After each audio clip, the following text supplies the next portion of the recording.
নমস্কাৰ সকলকে স্বাগতম জনাই ষ্টুডিঅত মই জাহ্নবী আগন্তুক দুদিনত দূৰণিবতীয়া যাত্ৰা কৰিম বুলি ভাবি থকা সকলৰ বাবে এটা বেয়া খবৰ কিয়নো আগন্তুক দুটা দিনত ৰাজ্যত নচলে নৈশ বাছ উজনিৰ পৰা নামনিলৈ নৈশ বাছ নচলে ৰাজ্যত সমান্তৰালভাৱে ওলা উবেৰো নচলে ৰাজ্যত দুদিনলৈ সম্পূৰ্ণৰূপে স্তব্ধ হৈ পৰিব সমগ্ৰ ৰাজ্য দুদিনৰ বাবে স্তব্ধ হৈ পৰিব অসম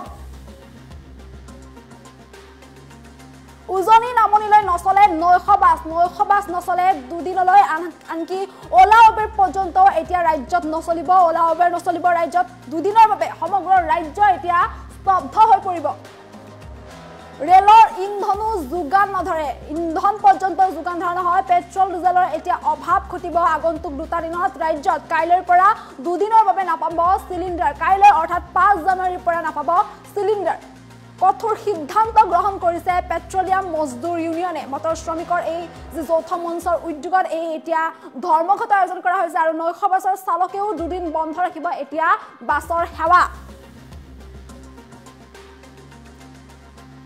কেন্দ্ৰক যে আইন উত্থাপন কৰিছে সেই আইন বাতিলৰ দাবী উত্থাপন কৰিছে এতিয়া এই সকল চালকে আৰু এই আইন বাতিল নকৰিলে সমগ্ৰ অসম স্তব্ধ হৈ পৰিব বুলি হুংকাৰ প্ৰদান কৰিছে এতিয়া ইউনিয়নে আনকি পেট্ৰলিয়াম মজদুৰ ইউনিয়নে এতিয়া 48 ঘণ্টীয়া যি ধৰ্মঘটৰ আয়োজন কৰিছে আৰু 5 আৰু 6 জানুৱাৰীত এই ধৰ্মঘট আয়োজন কৰা হ'ব বা ধৰ্মঘট পালন কৰা হ'ব আৰু এই ধৰ্মঘট পালনৰ বাবে এই যে 48 ঘণ্টীয়া ধৰ্মঘট এই 48 ঘণ্টীয়া ধৰ্মঘটৰ অন্তৰালত কোনো ধৰণৰ ইন্ধন কতো যোগান নধৰে বুলি মন্তব্য প্ৰদান কৰিছে এতিয়া ইউনিয়নে কাইলৈ পুৱা 5 বজাৰ পৰা 48 ঘণ্টাৰ বাবে পালন কৰা হ'ব এই ধৰ্মঘট আৰু এই ধৰ্মঘটৰ যি সময় থাকিব এই সময়ছোৱাত ৰেল বিমান কতো যোগান ধৰা নহয় ইন্ধনৰ সকলোবোৰ সম্পূৰ্ণৰূপে স্তব্ধ হৈ পৰিব আনকি উজনিমুৱা বা নামনিমুৱা যিসমূহ নৈশ বাছ আছে সেই নৈশ বাছসমূহ সম্পূৰ্ণৰূপে বন্ধ হৈ পৰিব এখনো নৈশ বাছ নচলিব ৰাজ্যত সমান্তৰালভাৱে ওলা উবেৰ পৰ্যন্ত সকলোবোৰ বন্ধ হৈ পৰিব এখনো ওলা উবেৰ নচলিব আগন্তুক এই দুটা দিনত ৰাজ্যত কাইলৈ অৰ্থাৎ 5 জানুৱাৰীৰ পৰা 6 জানুৱাৰীলৈ এই যে 48 ঘণ্টীয়া ধৰ্মঘট পেট্ৰলিয়াম মজদুৰ ইউনিয়নে যে ধৰ্মঘট পালন কৰিব সেই ধৰ্মঘটৰ অধীনত এতিয়া এইদৰে সকলোবোৰ বন্ধ হৈ পৰিব ইন্ধন পৰ্যন্ত যোগান ধৰা নহয় ৰাজ্যত গতিকে ইন্ধন সম্পূৰ্ণৰূপে এতিয়া অভাৱ ঘটিব পেট্ৰল ডিজেলৰ যিহেতু যোগান ধৰা নহয় বুলি ঘোষণা কৰা হৈছে সমান্তৰালভাৱে গেছ চিলিণ্ডাৰো নাপাব ৰাজ্যত গেছ চিলিণ্ডাৰৰ অভাৱ ঘটিব ৰন্ধন গেছৰ অভাৱ ঘটিব 5 আৰু 6 জানুৱাৰী এই দুটা দিনত যিহেতু 48 ঘণ্টীয়া কৰ্মবিৰতিৰ ঘোষণা কৰা হৈছে পেট্ৰলিয়াম মজদুৰ ইউনিয়নে যিহেতু এই কৰ্মবিৰতিৰ ঘোষণা কৰিছে মটৰ শ্ৰমিক সন্থাৰ যি যৌথ মঞ্চৰ উদ্যোগত যিহেতু এই 48 ঘণ্টীয়া কৰ্মবিৰতিৰ ঘোষণা কৰা হৈছে আৰু সেই 48 ঘণ্টীয়া কৰ্মবিৰতিৰ সময়ছোৱাত কতো ইন্ধনৰ যোগান নধৰে বুলি ঘোষণা কৰা হৈছে আৰু দেশত যি আইন প্ৰণয়ন কৰা হৈছে hit and run motor vehicle act যি প্ৰণয়ন কৰা হৈছে সেই এক বা সেই আইন যেতিয়ালৈ উঠাই লোৱা নহয় তেতিয়ালৈ এইদৰে আন্দোলন অব্যাহত ৰাখিব বা কাইলৈৰ পৰা যিটো আন্দোলনৰ আৰম্ভণি হ'ব তেনেস্থলত এই প্ৰতিবাদ সাব্যস্ত থাকিব আইন বাতিল নকৰা পৰ্যন্ত এই প্ৰতিবাদ সাব্যস্ত থাকিব বুলি হুংকাৰ প্ৰদান কৰিছে আৰু যেতিয়ালৈ কেন্দ্ৰই এই আইন বাতিল নকৰে তেতিয়ালৈ সমগ্ৰ ৰাজ্য স্তব্ধ হৈ পৰিব বুলি এক প্ৰকাৰ হুংকাৰ প্ৰদান কৰিছে এতিয়া ইউনিয়নে আৰু মটৰ শ্ৰমিক মঞ্চ এতিয়া এইদৰে হুংকাৰ প্ৰদান কৰা দেখিবলৈ পোৱা গৈছে আৰু দেশত যি আইন প্ৰণয়ন কৰা হৈছে যি hit and run motor vehicle act প্ৰণয়ন কৰা হৈছে যি আইনৰ অধীনত যদিহে কোনো চালকে দুৰ্ঘটনা সংঘটিত কৰি ঘটনাস্থলীৰ পৰা পলায়ন কৰে তেন্তে সেই চালকজনক 10 বছৰৰ সশ্ৰম কাৰাদণ্ড বিহা হ'ব লগতে 7 লাখ টকাৰ জৰিমনা ভৰিব লাগিব সেই চালকজনে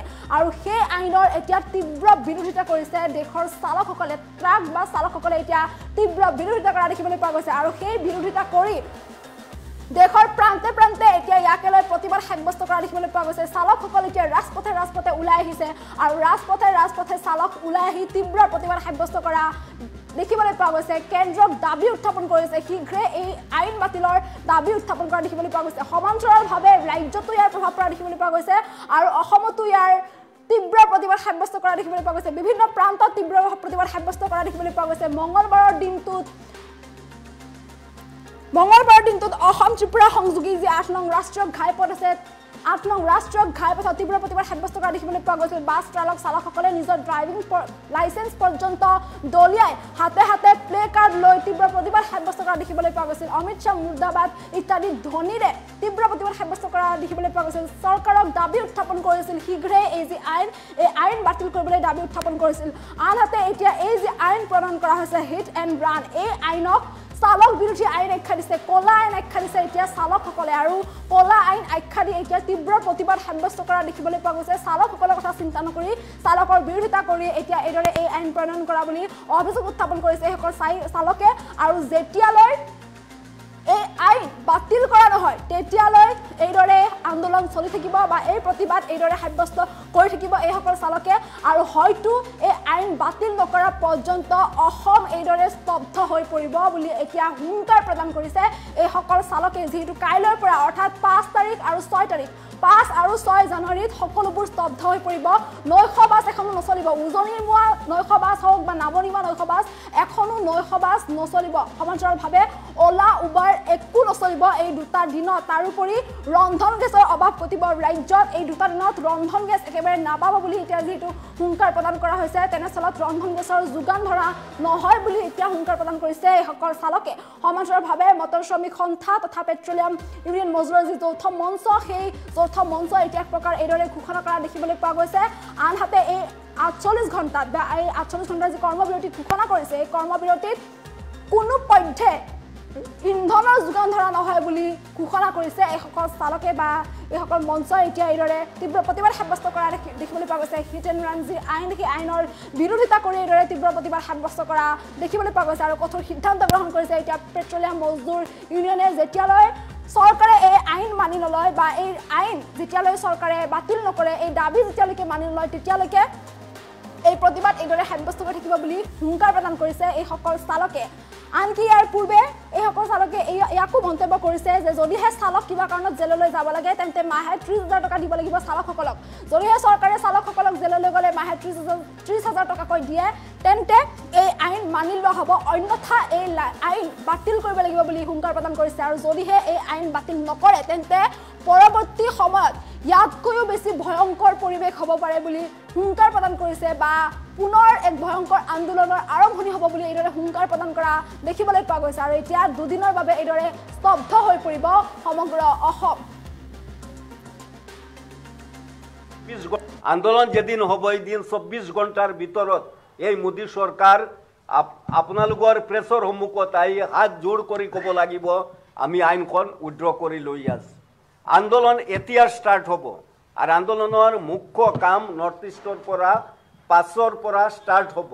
মাজত যিটো হৈছিল এইটো all India road transport Congress, তেখেতসকলে কিছুমান কৰিছিল, কৰাৰ পিছত কিছুমান চালকে নিজে নিজে গৈ গাড়ী চাড়ী বন্ধ ৰাখি আনঅৰ্গেনাইজড ৱেত কৰিছিল। আল্টিমেটলি মিডিয়াই এইটো এটা চান্স ল'লে, লৈ কৈ দিলে আন্দোলন উইথড্ৰ হৈছে। এটা সৰু আমি ষ্টেটমেণ্ট দেখিছোঁ হোম ছেক্ৰেটাৰীৰ, যিটো চৰি ঠিক আছে নকওঁ আৰু আচ্ছা, নিউজত গৈ কনফিউশ্যন কিন্তু ক্ৰিয়েট হৈছে। আল্টিমেটলি গৈ হোম ছেক্ৰেটাৰীয়ে ৰোড ট্ৰেন্সপৰ্ট কংগ্ৰেছৰ লগত বহি কি আলোচনা কৰিছে ডিটেইলছ আমি নাজানো। এটা ষ্টেটমেণ্ট দেখিলোঁ, চিম্পল ষ্টেটমেণ্ট, বোলে এই আইনটো এতিয়া লাগু নহয়। এতিয়া লাগু নহয় মানে কি? লাগু হ'ব। অলৰেডি প্ৰেচিডেণ্ট অফ ইণ্ডিয়াই চাইন কৰি গেজেটত পঠাই দিছে নটিফিকেশ্যনৰ কাৰণে, কপি প্ৰায় চবৰ লগত আছেই। ইয়াৰ পিছতো কৈ আছে আমি এইটো এই মুহূৰ্তত লাগু নকৰিম, মানে ভৱিষ্যতত কৰিম। আমাৰ কথা হ'ল আইনখন আনিছিল হোম মিনিষ্ট্ৰীত, হোম মিনিষ্টাৰ আমাৰ মাননীয় অমিত শ্বাহ ডাঙৰীয়াই।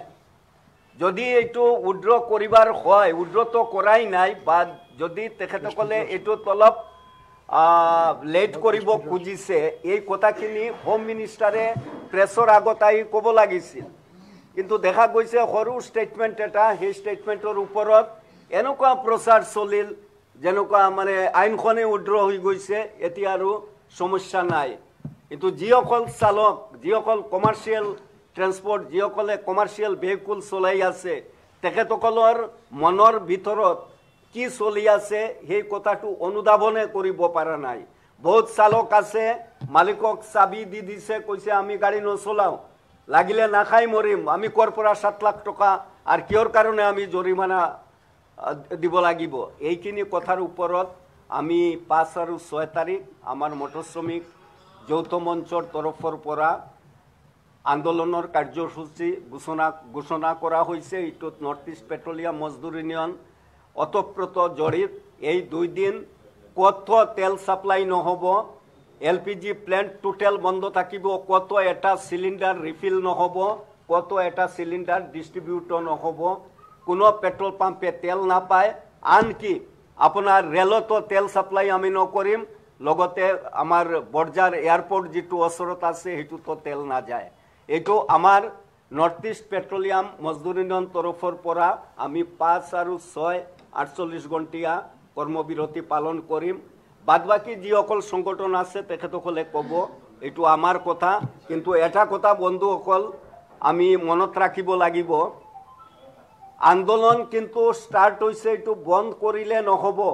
কৃষকে 13 মাহ কৰিছিল, এটাই কমজুৰি আছিল, আমাৰ দেশখনৰ খাদ্য অপৰ্যাপ্ত আছিল, আমি নাটনি পোৱা নাছিলোঁ, খাব পাৰিছিলোঁ। কিন্তু এই ড্রাইভার সেকশনে যদি 3 দিন বন্ধ করে, এই দেশখনত খাদ্য নাপায়, তেলও নাপায়, গাড়িও নাপায়, একো নাপায়। ফলত 13 মাহৰ কামটো আমি 3 দিনত কৰি দেখাব পাৰিম, যদি অল ইন্ডিয়া বেসিসত এইটো আমি লৈ যাব পাৰিম। অলৰেডি আলোচনা চলি আছে আৰ আমি শুৰুয়াত আজিৰ 5 তাৰিখৰ পৰা কৰিম। দুদিনীয়া বা 48 ঘণ্টিয়া যেটো চকা বন্ধ আমি ঘোষণা কৰা নাই, কৰ্মবিৰতি। গতিকে ইয়াতে বিভ্ৰান্তিকৰ কথা হৈছে যে বিভিন্ন ধৰণৰ বাতৰি আহিছে, কোনোবাই সেইটো বাতৰি আলম লৈ কৈছে যে বন্ধ উঠাই লোৱা হ'ল। আমি আহ্বান কৰিছোঁ অসমৰ মটৰ শ্ৰমিক সংগঠনসমূহৰ যৌথ মঞ্চই, আমি কোনো ধৰণৰ বন্ধ আমি প্ৰত্যাহাৰ কৰা নাই।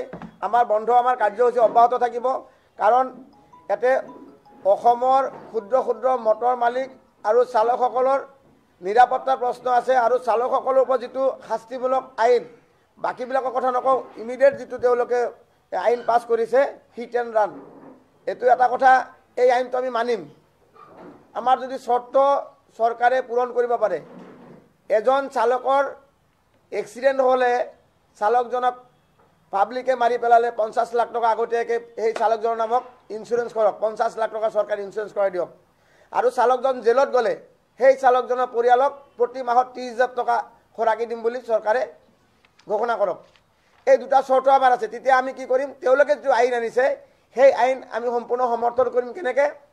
চালক এজনে এক্সিডেণ্ট কৰিলে, দুৰ্ঘটনাগ্ৰস্ত আহত বা মৃত ব্যক্তিক আমি আহত ব্যক্তিক হস্পিটাল নিব লাগে, আমি নিম। আমাক সেইখিনি সুৰক্ষা দিব লাগিব সেই সময়ত। লগতে আমাৰ চালকৰ সেই সময়ত কি পৰিস্থিতি হ'ব সেইটো মোকাবিলা কৰাৰ কাৰণে চৰকাৰ প্ৰস্তুত থাকিব লাগিব। এইখিনি আমাৰ চৰ্ত আছে। গতিকে অবান্তৰ কিছুমান আইন আনিলে চালক এজনে এক্সিডেণ্ট কৰি সেই সময়ত তাতে থিয় হৈ থাকিলে কি পৰিস্থিতি হ'ব আপোনালোকে ভালকৈ জানে। সদায় চালকৰ ভুলত গাড়ী এক্সিডেণ্ট নহয়, দুৰ্ঘটনা বিভিন্ন কাৰণত হয়। ৰাস্তাৰ অব্যৱস্থাৰ কথা আছে, চালকৰ মন মানসিকৰ কথা আছে, চালকৰ আৰ্থিক অৱস্থাৰ কথা আছে, চালকৰ সুৰক্ষাৰ দিশৰ কথা আছে। এই সকলোবিলাক কথা চৰকাৰে সূক্ষ্মভাৱে চালি জাৰি চাব লাগে। চৰকাৰে অকল চালকসকলক জেলত ভৰাই ৰাখি দেশৰ সুৰক্ষা আনিব, মালিকসকলক যধে মধে ফাইন কৰি, মালিকসকলক যধে মধে হাৰাশাস্তি কৰি। এতিয়া ৰিচেণ্ট 200 চিটি বাছ গুৱাহাটীৰ পৰা ওলাই দিছে।